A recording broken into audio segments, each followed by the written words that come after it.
할렐루야, 주의 이름으로 여러분들을 환영합니다. 우리 앞뒤 좌우로 인사합시다. 반갑습니다. 은혜 많이 받읍시다. 반갑습니다. 은혜 많이 받읍시다. 오늘은 마태복음 5장 13절부터 16절의 말씀을 중심으로 해서 팔복강의 9번째 마지막 시간, 착한 행실이 주는 파급 효과라는 제목으로 함께 은혜를 나누어 보도록 하겠습니다. 우리는 지난 약 2달 동안 지금까지 예수님께서 가르쳐 주신 8가지 복에 관해서, 즉 팔복에 관해서 나누었습니다. 그리고 주님이 가르쳐 주신 복들을 나누다 보니 일반적으로 우리가 생각하는 복과는 좀 차이가 많이 나는 것을 알 수가 있습니다. 그래요. 예수님께서 가르쳐 주신 이 8가지 복은 한결같이 영적인 축복들과 연결되어져 있고, 더 나아가 하나님의 나라, 천국과 연결되어져 있음을 알 수가 있습니다.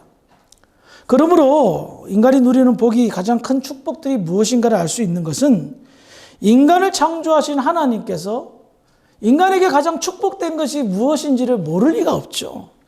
그런데 그 축복을 상실한 인간에게 하나님께서는 이미 벌써 준비한 그 축복들을 깨닫게 하는데 주력하셨고, 그래서 예수님께서 8가지 복을 가르치신 목적이 있다는 겁니다. 그러므로 오늘은 이제 그 팔복을 깨닫고 누리는 사람들이 마땅히 그 복을 누리면서 삶 속에서 적용이 되어지는데요. 그 적용된 것이 무엇인가를 함께 나누어 보도록 하겠습니다. 먼저 오늘 본문인 마태복음 5장 13절의 말씀을 읽어보겠습니다. 시작. 너희는 세상의 소금이니 소금이 만일 그 맛을 잃으면 무엇으로 찾아야 하리요? 후에나 쓸데없어 다만 밖에 버려져 사람을 내게 하길 뿐이니라. 자, 예수님께서는 팔복의 교훈을 들은 사람들, 그 들은 사람들이 팔복을 누린다는 가정하에, 단정하에 너희들은 이런 사람이라고 말씀합니다. 너희는 세상의 소금이니. 우리는 여기에서 우리 그리스도인들의 정체성을 잘 설명하는 유명한 성경 구절을 봅니다.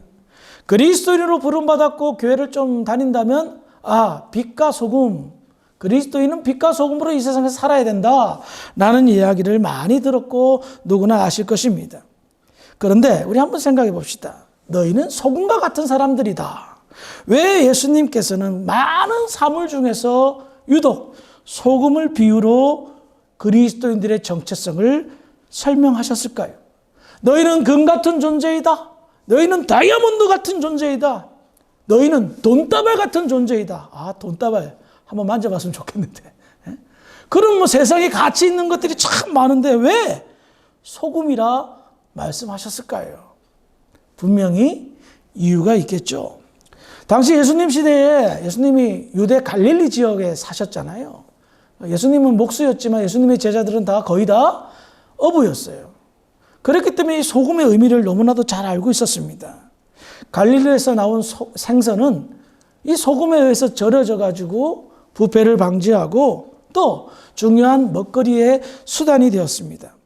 당시는 냉동 설비가 없었던 때라 이 소금은 정말 생선의 부패를 막기 위한 유일한 수단이었고 또 맛을 내는데 중요한 필수품이었습니다.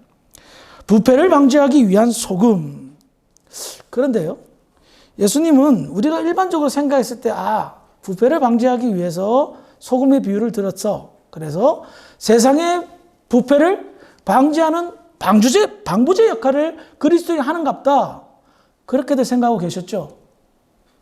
아니, 소금은 부패를 방지하는 거니까 그러니까 그거 아닌가. 그런데요, 성경을 제가 이거 말씀하는 걸 잘 새겨 들으시고 다시 한번 예수님이 소금을 무슨 의미로 말씀하셨는지 읽어봅시다. 5장 13절 시작. 너희는 세상의 소금이니 소금이 만일 그 맛을 잃으면 무엇으로 찾아야 하리요? 후에는 아무 쓸데없어 다만 밖에 버려져 사람이 내게 하길 뿐이니라. 예수님께서 소금의 비유를 들어서 꼭 집은 게 뭐죠? 맛입니다. 소금이 맛이 가면 어떻게 짜게 할 수 있느냐라는 거예요. 그러니 예수님은 소금의 역할을 방부제 역할로 표현하시기보다는 조미료 역할로 말씀하는 것 같습니다. 지금은 화학 조미료가 너무나도 많이 발달되어서 가지고 MSG 같은 것으로 맛을 낼 수 있지만 당시는 소금 아니면 짠맛을 낼 수가 없었습니다. 소금이요, 정말 특별한 어떤 조미료였던 겁니다. 소금으로 생선의 맛을 내기도 하고요, 고기의 맛을 내기도 하고요, 빵과 채소에도 소금이 들어가서 맛깔나게 합니다. 그렇죠? 음식을 하는 분은 다 압니다. 예?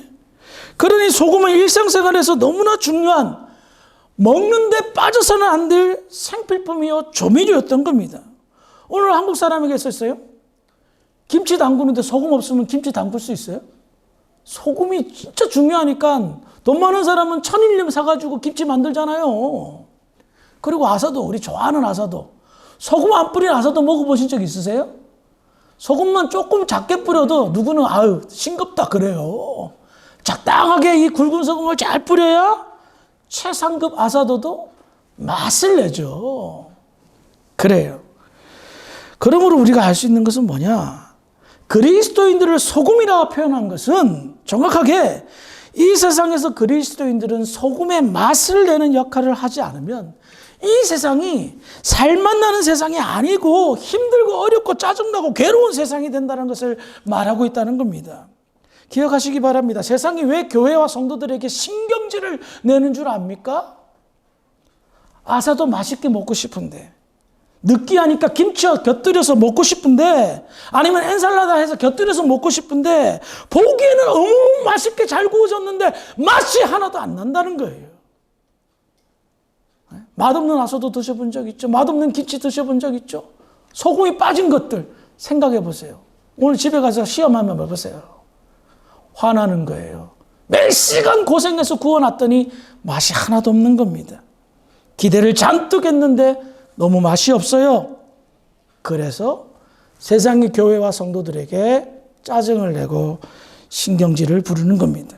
그렇습니다. 세상이 교회와 성도들에게 실망하는 이유는 이것입니다. 세상도 우리 덕분에 즐겁고 행복해지고 싶다는 겁니다. 세상의 행복과 즐거움은 하나님께서 교회를 통해서만 하셨는데 교회가 맛이 안 나는 겁니다. 성도들이 맛이 잃어가지고 싱겁다는 겁니다. 도저히 못 먹겠다는 겁니다. 그래서 예수님의 표현대로 하면 어떻게 됩니까? 밖에 버리워져 사람들에게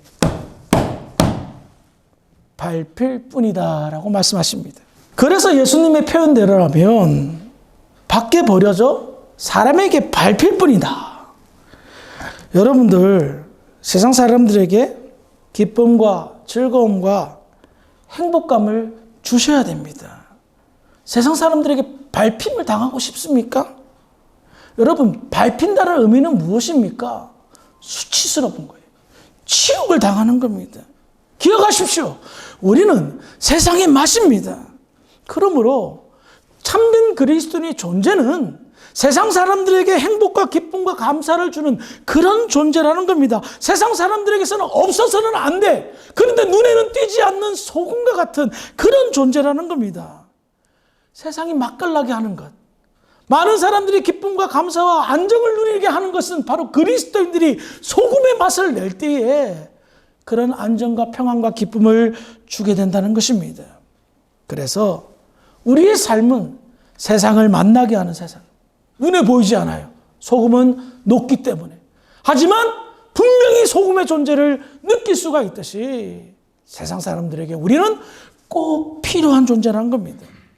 두 번째로 팔복을 누리는 그리스도인의 정체성에 관해서 예수님은 다음과 같이 말씀하셨습니다. 마태복음 5장 14절 15절입니다. 시작.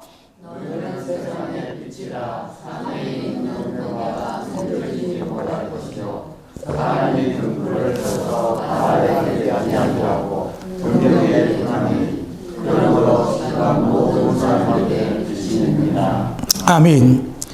예수님은 팔복을 누리는 진정한 축복의 사람들의 정체성에 관해서 처음에는 그들을 소금이라 부르셨고 두 번째는 세상의 빛이라고 부르셨습니다.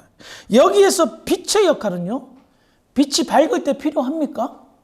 아니죠. 어두울 때 빛이 필요합니다.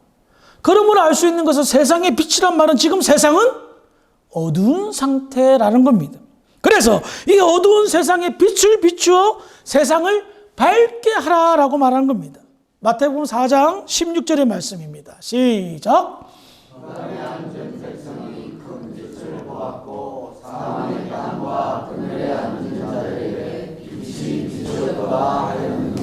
이 말씀은 이사야 선지자의 말씀을 인용한 말씀입니다.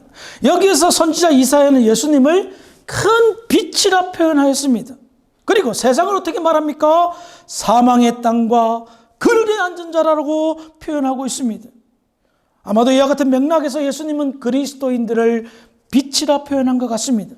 예수님은 큰 빛, 저와 여러분들은 작은 빛이 되어 사망과 그늘에 앉아있는 세상, 어두운 세상을 비추라는 것입니다. 그런데 예수님께서요, 너희는 세상의 빛이라는 거예요. 그럼 어떻게 비추라는 겁니까? 비추는 거 있잖아요. 예? 뭐 그냥 비추는 거냐? 아니라는 거예요. 비추는 행위를 다음과 같이 설명합니다. 마태복음 5장 16절입니다. 시작.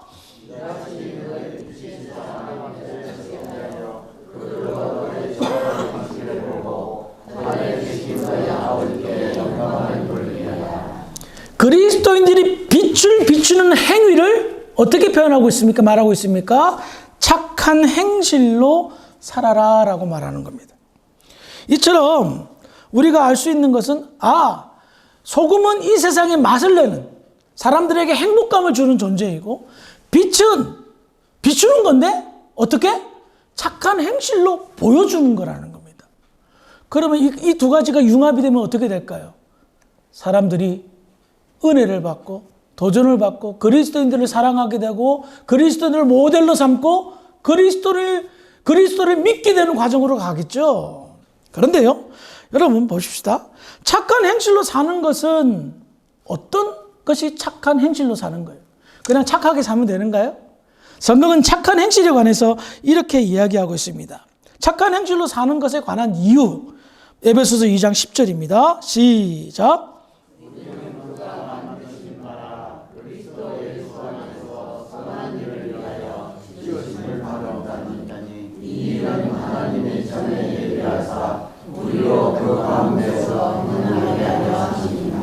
자, 그리스도인의 삶을 대표하는 것이 착한 행실로 사는 것인데, 이것은 이미 벌써 하나님의 계획 아래, 그리고 예수님을 통하여 저와 여러분들을 구원하신 이유에서 발견할 수가 있습니다. 그리스도 예수 안에서 선한 일을 위하여 지으심을 받은 자다라고 말합니다. 예수 안에서 선한 일을 하기 위하여 여러분들은 그리스도의 십자가를 믿고 구원을 받은 그런 사람들이라는 겁니다. 그러므로 우리가 알 수 있는 것은 우리는 이미 벌써 계획된 사람이라는 겁니다. 어떤 사람?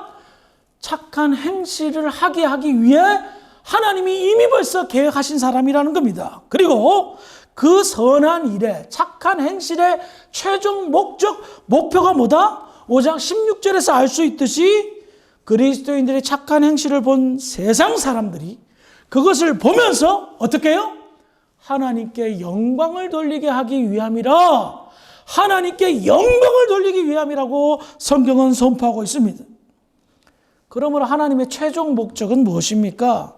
세상 사람들이, 예수를 믿지 않는 사람들이, 예수 믿는 사람들이 그리스도 예수 안에서 선한 일을, 착한 일을 행하는 것을 보고, 소금과 같이 살고 빛과 같이 사는 착한 행실을 보고, 그것을 통하여서, 그리스도인들의 착한 행실을 통하여서 하나님의 존재와 하나님의 사랑과 하나님의 은혜를 느껴 하나님을 영접하고 하나님께 영광 돌리게 하려는 목적이 있다는 겁니다.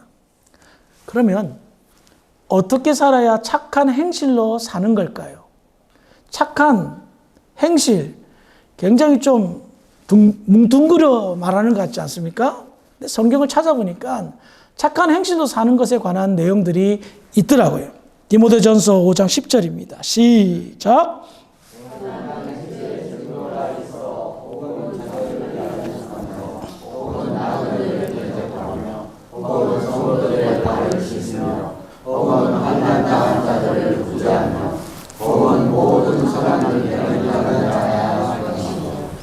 이 말씀은요, 굉장히 중요한 말씀이에요. 초대교회 당시에 과부가 되어서 생계에 어려움이 있는 그런 성도가 있습니다. 그런데 교회에서 아무나 다 도와주는 것이 아니라 이 기준에 맞는 과부를 골라서 교회에서 구제 대상으로 삼았다는 거예요. 자녀가 있으면 또 안 도와줬어요. 자녀에게 부모를 섬길 수 있는, 어머니를 섬길 수 있는 그런 교훈을 가르쳤기 때문에. 그래서 교회에서 도와줄 수 있는 그런 과부의 기준이 뭡니까? 자녀를 양육한 사람. 자녀를 양육한 사람. 두 번째는 나그네를 잘 대접하는 그런 사람. 나그네 대접하는 거 쉬운 것 같죠? 아니에요. 마음이 없으면 못 도와줍니다. 선한 마음이 있어야 나그네를 도와줍니다. 그리고 성도들의 발을 씻는 자. 이게 뭔 말입니까? 섬김과 봉사. 성도들의 발을 씻는 행위는 성도들을 위해서, 교회를 위해서 여러 가지 봉사를 팔거져 붙이고 수고하고 애쓰는 사람을 말합니다. 또 환난 당한 자를 구제하며, 환난 당한 사람, 어려움 겪은 사람 못 본 척 안 한다는 겁니다. 이 사람 가난한 사람이에요. 그래서 교회에서 돕는 사람이에요. 그런데 자기는 별로 넉넉하지 못함에도 불구하고 그 환난 당한 사람을 긍휼히 여겨 예수의 마음으로 돕는다는 거예요. 돈이 많아서 도와주는 것이 아니라 그리스도의 사랑으로 돕는 그런 마음을 가지는 사람이에요. 그리고 모든 선한 일을 행한 사람. 여기 이 말은 뭐냐? 모든 사람들이 공감하는 선한 일을 말하고 있습니다. 아, 저 사람 참 착한 일 했다, 좋은 일 했다 하는 것을 의미합니다. 그러니 선한 행실로 사는 것이 생각하기 따라서 와, 대단하게 어려운 건 아니에요. 우리의 일상생활이죠. 우리가 늘 하는 거 아닙니까? 아멘. 아멘. 우리가 매일 하잖아요. 나그네 대접하고 성도들 섬기고 환난 당한 사람 구제하고, 예? 모든 선한 일에 앞장서고 자녀를 양육하고 그렇잖아요. 좀 더 깊게 접근해 보겠습니다. 베드로전서 4장 9절 10절 시작. 서로 대접하기를 원망 없이하고 각각 은사를 받은 대로 하나님의 여러 가지 은혜를 받은 선한 정직이 같이 서로 봉사하라. 아멘. 자, 이 말은 베드로 사도가 믿음의 사람들에게 선한 청지기 같이 살라, 이 말은 선한 행실로 살라는 것과 동일한 의미입니다. 근데 베드로 사도의 권면의 중심에는 뭐예요? 서로 대접하고 서로 봉사하고라고 말합니다. 착한 행실이. 이건 뭐예요? 상호간에 봉사와 대접이 이어지는 거예요. 어떤 사람은 받아먹기만 하는 사람이 있어요. 어떤 사람은 대접받고 봉사받기만 하는 사람이 있어요. 지극히 이기적인 사람이에요. 그런데 진짜 그리스도의 은혜를 입으면 이렇게 살 수 있을까요? 자기만 대접받고 자기만 봉사를 받는 그렇게 살 수 있을까요? 전혀 그렇지 않아요. 그리스도를 체험하면 내가 어떻게 하든지 섬기고 싶고 어떻게 하든지 대접하고 싶고 그렇죠? 아멘? 그렇잖아요. 그래서 제가 목사로서 지금까지 오면서 여러분들한테 많이 대접받아가지고 다음 주에 제가 음식을 만들어서 여러분 대접하려고요. 아멘. 제일 크게 한 사람만 반 그릇 드시기 바랍니다. 네? 그래요. give and take. 저는 영적인 아버지로서 여러분들에게 영의 양식을 대접하고 여러분들은 성도로서 또 저에게 육의 양식을 대접하고 이게 give and take예요. 근데 저는 특별나서 육의 양식도 대접하고. 아멘. 저는 특별한 사람입니다. 할렐루야. 예, 그게 기본적인 거예요. 교회에서 서로 대접해 보세요. 서로 봉사해 보세요. 어떨까요? 기분 좋죠. 항상 트러블이 어디서 나오는 줄 아세요? 열정서 하는 사람 때문에. 열정서도 하고 뭐만 하죠? 입만 벌려. 이거 해라 저거 해라 이거 해라 저거 해라. 저는 하나도 안 하고. 이러면 처음에는 예하다가 나중에는 상처받고요. 나중에 상처받은 사람은 열정셔해요. 그래서 이제 초신자들은 될 수 있으면 일을 안 시키려고 해요. 왜? 시험 당해서 실족당할까 봐. 여러분, 제가 할 일들이 있습니다. 봉사할 일이 있고 대접할 일이 있습니다. 최선을 다하시기 바랍니다. 그것이 선한 영향이 되어 이 세상을 맛깔나게 하며 하나님께 영광을 돌리는 행위라는 겁니다. 더 나아가서요. 갈라디아서 6장 10절의 말씀을 읽어보겠습니다. 시작.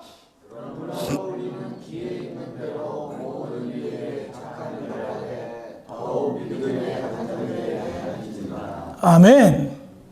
갈라디아 교회에게 사도 바울은 권면합니다. 모든 사람들에게 될 수만 있으면 착한 일을 해라. 근데 우선순위가 있다는 거예요. 누구부터? 믿음의 가정들부터 돌볼 것을 강조합니다. 하나님께서 주사랑교회 공동체를 세우셨습니다. 그렇죠? 여러 많은 교회가 있는데 주사랑교회 여러분들을 부르셨어요. 그러면 이제부터 우리는 믿음의 한 식구입니다. 그러면 우리가 서로를 먼저 돌보는 겁니다. 우리 안에 외면당하고 소외시당하면 안 된다는 거예요. 우리는 한 가족 공동체예요. 그리스도의 보혈의 피가 같이 흐르는 형제요, 자매요라는 겁니다. 그래서 교회 안에서 먼저 믿음의 가정들을 돌아봐라. 그리고 여유가 생기면 나아가서 돌봐라. 라고 말하는 것입니다. 우리 서로 상조해야 된다는 것을 말하고 있습니다. 자, 이처럼 지금까지 성경을 살펴보니 팔복을 누리며 살아가는 그리스도인으로서 착한 행실로 사는 것은 먼저는 하나님께서 세운 계획이며 그 계획이 진행되어질 때에 그리스도인들은 자연스럽게 예수를 영접함으로 말미암아 소금과 같이 사람들을 즐겁고 행복하게 해주며 또 같은 교회 내에서 서로 대접하고 봉사하고 섬김으로 말미암아 예수 안에 있다는 느낌. 그리스도 예수 안이죠? 그렇죠? 내가 누리는 이 축복들이, 이 은혜들이 다 예수님 때문이라는 사실을 깨닫게 하는 겁니다. 그래서 내가 예수 믿기를 잘했구나. 그렇죠? 그리스도 안에서 하려고 말하잖아요. 예수 안 믿었다면 내가 큰 손해볼 뻔했어. 내가 아르헨티나 이민 와서 주사랑교회 안 다녔으면 큰 손해볼 뻔했어. 이렇게 서로 대접하고 서로 봉사하고 서로 돌아보아주고 서로 사랑하고 살만 나요, 안 나요? 살만 나죠. 그 착한 행실을 세상 사람들이 보면 어떨까요? 와, 주사랑교회 멋있다. 그 교회 다니고 싶다. 아멘? 출석하고 싶다라고 되는 거예요. 근데 어떤 교회는 서로 대접하지 않아요? 서로 봉사하지 않아요? 하는 것은 맨날 험담하고 씻고 뜯고 맛보고 이상한 거 돼요. 다퉈요? 그러면 세상 사람들이 어떻게 할까요? 너나 잘 믿으세요. 나는 푸른 초장교회 갑니다. 에? 세상 거기서 노는 게 낫지 그 골치 아프게 싸우는데 왜 가겠습니까? 그래서 착한 행실, 소금이 주는 의미를 여러분들이 깊이 인식해야 된다는 겁니다. 그렇습니다. 누군가 성경의 교훈대로 착하게 산다면 그로 인해 선한 영향력이 펼쳐질 것입니다. 그 사람이 베푼 사랑과 헌신과 봉사는 누구를 일으켜 세우는 데 사용되어질 것이며 누군가의 착한 행실들은 모범이 되어 모델이 되고 규감이 되어 멋있게 산다. 저렇게 살고 싶다라는 도전을 받게 해줍니다. 그래서 이런 세상을 우리가 만든다면 세상은 빛으로 사는 그리스도인들 때문에 소금으로 사는 그리스도인들 때문에 어떨까요? 불안하지 않고 염려하지 않고 걱정하지 않고 그래 우리에겐 그래도 교회라는 희망이 있어. 저곳에 가면 은혜를 받고 감사를 얻고 인간 대접을 받고 사람 대접을 받고 사랑을 받는단다. 그래서 하나님께 영광을 돌리게 한다는 것입니다. 끝으로 하나님께서 계획하신 거라고 그랬죠. 우리가 착한 행실로 사는 것. 우리가 소금처럼 살고 빛처럼 살아 착한 행실이 비춰짐으로 인해서 세상 사람들이 하나님께 영광을 돌린다고 그랬죠. 그러면 하나님이 영광을 받으시면 하나님은 그 영광 받으심을 어떻게 표현하실까요? 나 좋다, 기분 좋다, 땡큐, 그라시아스 이럴까요? 요한계시록 14장 13절입니다. 시작. 또 내가 들으니 하늘에서 음성이 나서 이르되 기록하라. 지금 이로 주 앞에서 주는 자들은 복이 있도다 하시매 성령이 이르시되 들어가라. 그의 수고를 그치고 오시리니 이는 그의 행한 일이 다르니라 하시니라. 주 안에서 죽은 자들이 복이 있도다? 도대체 무슨 복이지? 근데 이 말씀만 딱 보면 아마 여러분들 이해가 좀 어려울 겁니다. 성경을 연구하는 사람은 여러분들의 이해를 돕기 위해서 다음과 같이 이렇게 쉽게 번역을 했습니다. 요한계시록 14장 13절을 쉬운 성경으로 다시 한번 읽어보겠습니다. 시작. 또 나는 하늘에서 들리는 음성을 들었습니다. 이것을 기록하여라. 이제부터 주님을 믿고 주 안에서 죽은 자를 기뻐할 때가 왔다. 그러자 성령께서도 그렇다. 이들은 괴로운 수고에서 벗어날 것이다. 이는 그들의 착한 일이 영원히 남아있기 때문이다 하고 말씀하셨습니다. 아멘. 자, 요한계시록 14장 13절은 사도 요한이 밤모섬에서 계시를 듣는데요. 하늘에서 두 분의 음성을 듣습니다. 첫 번째 음성, 또 나는 하늘에서 들리는 음성을 들었습니다. 이 말씀은 천사의 음성입니다. 그리고 이어서 두 번째 성령의 음성이 들렸습니다. 천사는 하나님의 명령을 대언하여 선포하였습니다. 이 세상에서 믿음으로 산 자들이 하나님의 나라에서 기뻐할 그날, 그때가 왔다라고 말합니다. 그러자 성령께서 이와 같은 축복은 믿음으로 산 자들이 착한 행실로 살았기 때문이라고 증거하고 계십니다. 성령께서 천사가 음성을 냅니다. 선포합니다. 하나님의 나라에서 그들이 영원히 기뻐할 날이 올 것이다. 성령께서 그래 맞다, 그 일이 반드시 일어날 것이다 라고 증언한다는 거예요. 왜? 성령이 살아생전 믿는 사람들에게 내주하고 계셨기 때문에 그들의 삶이 어떻다는 것을 성령이 제일 중요하게 증인으로 알기 때문입니다. 그러니까 증인을 설 수밖에 없는 거죠. 그래서 뭐라고 말합니까? 그들의 착한 행실이 영원히 남아있기 때문이다 라고 말하는 거예요. 우리는 여기에서 놀라지 않을 수가 없습니다. 예수님의 가르침을 따라, 성경의 교훈을 따라, 성령의 인도하심 따라 착한 행실로 산 자들의 모든 행위와 족적들이 하나님의 나라에 다 기록되어져 있다. 우리는 누군가의 선한 일을 보게 되면 처음에는 기억합니다. 아, 참 착한 일 했다.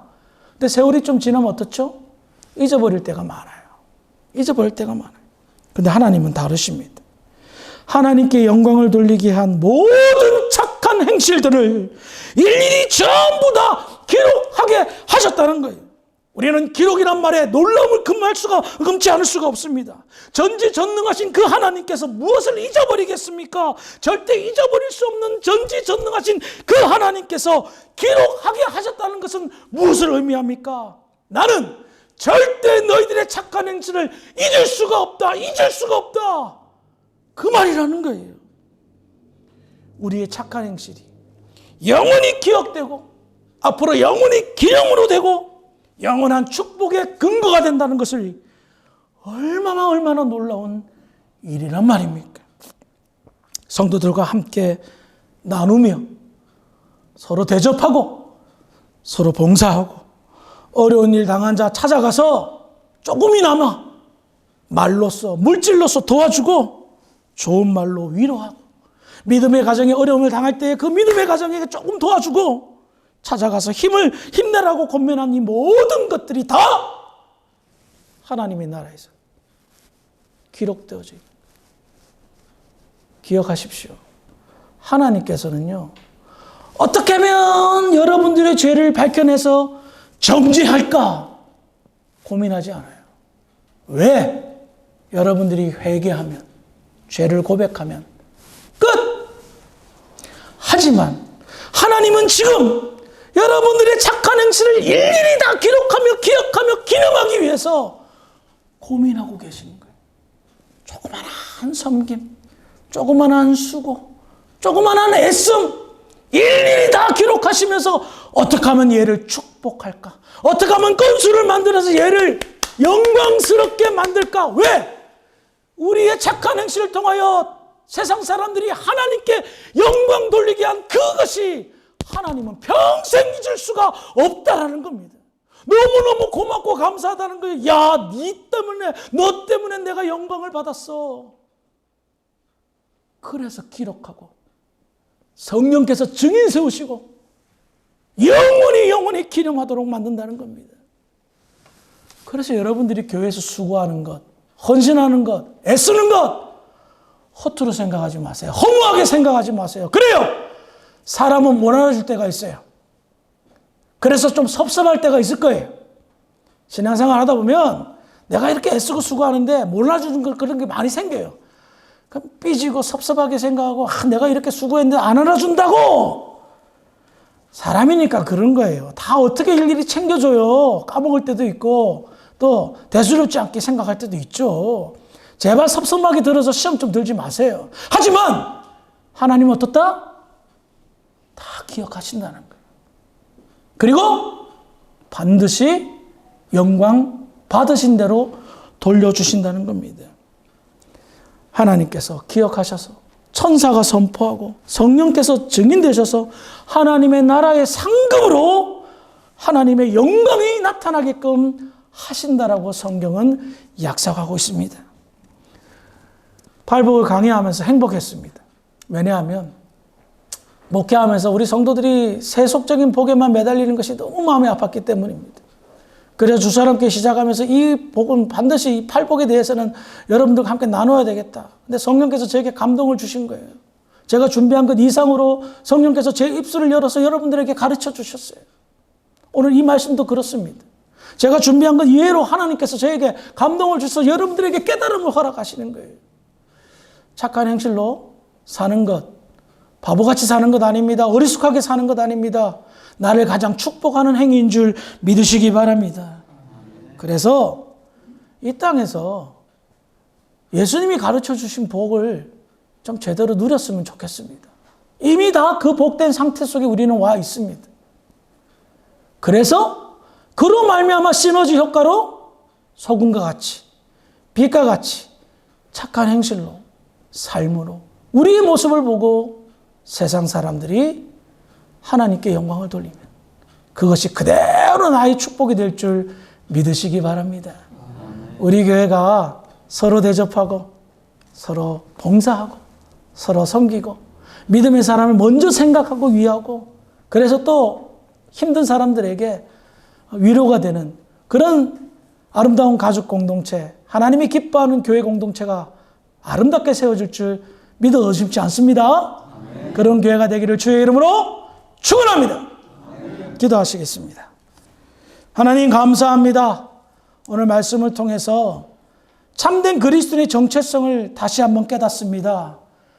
예수 잘 믿는다면 당연히 소금처럼 살며 빛처럼 삽니다. 우리의 착한 행실이 사람들에게 보여질 것입니다. 아버지여, 이를 통하여 오직 하나님께로만 영광 돌리기를 소망하오니 우리 주사람께 모든 성도들 하나님께 칭찬받는 교회, 성도 되게 하여 주시옵소서. 감사하며 예수님의 이름으로 기도합니다. 아멘.